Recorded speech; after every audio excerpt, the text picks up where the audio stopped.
भारत की शिक्षा व्यवस्था का दम घुट रहा है दोस्तों। मैं ऐसा क्यों कह रहा हूँ? मैं ऐसा इसलिए कह रहा हूँ कि नीट की परीक्षा में जो धांधली हुई है, नीट की परीक्षा रद्द कर दी गई है, लेकिन इस पूरे प्रकरण में कौन दोषी है, इसका खुलासा मैं अपने वीडियो के माध्यम से करने वाला हूँ।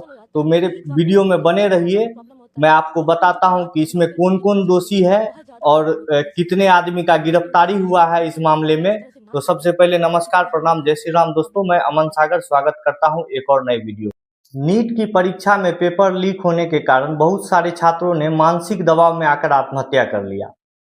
मैं आज भारत की ऐसी शिक्षा व्यवस्था के बारे में बात करने जा रहा हूं जो लाखों छात्रों के लाशों पर बना है।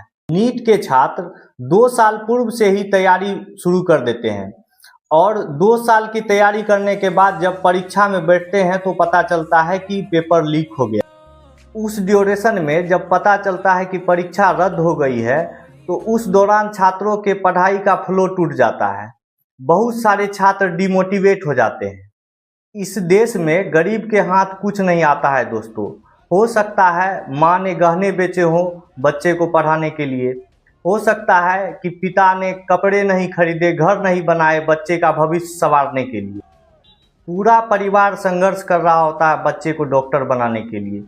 बाद में जो पता चलता है कि मेरे बगल में जो छात्र बैठा था उसके पास सारा पेपर था और उसके पिताजी पेपर खरीद लाए हैं उस छात्र के लिए। 22 लाख बच्चों के साथ धोखा हुआ है, लेकिन सरकार अभी भी चुप है। मज़े की बात तो ये है दोस्तों कि एनटीए को पता ही नहीं था कि पेपर लीक हो गया है। कुछ छात्रों ने आवाज़ उठाया जिसके बाद जो है सो एनटीए को पता चला कि हाँ पेपर लीक हो गया है। गरीब के मुंह से रोटी तो छीनते ही हैं ये अमीर लोग।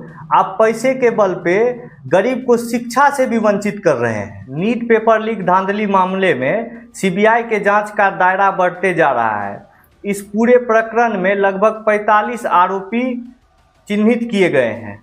गिरफ्तार किए गए मुख्य आरोपी एनटीए से जुड़े शिक्षाविद और कोचिंग संचालक शामिल। पेपर लीक मामले में गिरफ्तार हुए दोषी कौन कौन हैं, आइए आपको इस वीडियो के माध्यम से बताते हैं। सबसे पहला अपराधी दोस्तों पीवी कुलकर्णी, पुणे स्थित एक पूर्व रसायन विज्ञान के प्रोफेसर हैं जो इस मामले के मास्टरमाइंड भी हैं। दूसरा अपराधी मनीष मांडरे, एनटीए के विशेषज्ञ और बॉटनी के टीचर हैं जिनकी गिरफ्तारी दिल्ली से की गई है। तीसरा अपराधी शिवराज मटेगांवकर, ये आरसीसी कोचिंग के संचालक हैं। चौथा अपराधी मनीषा बागमारे, इसकी गिरफ्तारी दिल्ली से हुई है। ये भी एक संदिग्ध है जो पेपर प्राप्त करने और वितरित करने के मामले में शामिल है। पांचवां शुभम खैसाल, छठवां मंगीलाल विवाल, सातवां विकास विवाल, आठवां दिनेश विवाल और नौवां यश यादव आदि अपराधी इस मामले में शामिल हैं। तो दोस्तों नीट मामले में सबसे पहले एनटीए को ब्लैकलिस्ट करना चाहिए सरकार को। ये छात्रों के लाशों पर अपना महल बना रहे हैं। पेपर लीक मामले से बचने के लिए सरकार को ऐसा व्यवस्था बनाना पड़ेगा कि 2-3 दिन पहले जो प्रोफेसर क्वेश्चन बनाएंगे उनको उनका मोबाइल जमा ले लिया जाए और उनको तब तक बाहर निकलने नहीं दिया जाए जब तक परीक्षा समाप्त नहीं हो जाता है। तभी पेपर लीक की समस्या का समाधान निकल सकता है दोस्तों।